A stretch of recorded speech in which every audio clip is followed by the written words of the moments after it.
آج بھی 1400 سال گزر گئے ہیں. آج 1400 سال گزر گئے ہیں. تقریباً 40 ہجری میں امیر المومنین کی شہادت ہوئی ہے.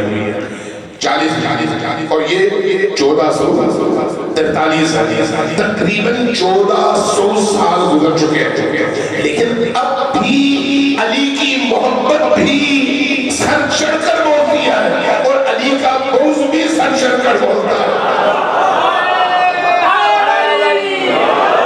وہ جنگ جو تب شروع ہوئی تھی، تاریخ کے کسی دور میں وہ جنگ ختم نہیں ہوئی اور تا قیامت وہ جنگ ختم نہیں ہوگی.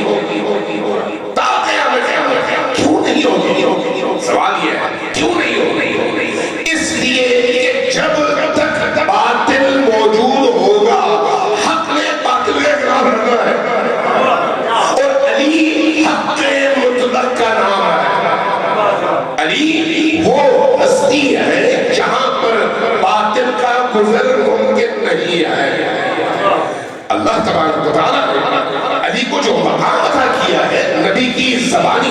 اب دیکھیے مولانا عبدالحق جن کو برصغیر میں بابائے اردو کہا جاتا ہے، انہوں نے ایک جگہ یہ لکھا ہے، کہتے ہیں میں پوری تاریخ اور احادیث کے مجموعے پڑھے، میں نے یہ دیکھا کہ نبی کریم کو جہاں کہیں موقع ملا آپ نے وہ موقع اس لحاظ سے بالکل بھی ضائع نہیں کیا کہ اس موقع پہ کسی نہ کسی شکل میں علی کی کوئی نہ کوئی فضیلت بیان کر کے علی کی برتری دکھائی.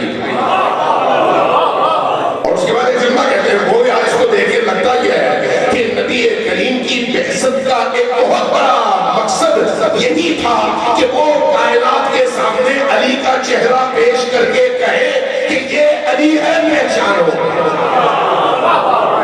علی وہ علی وہ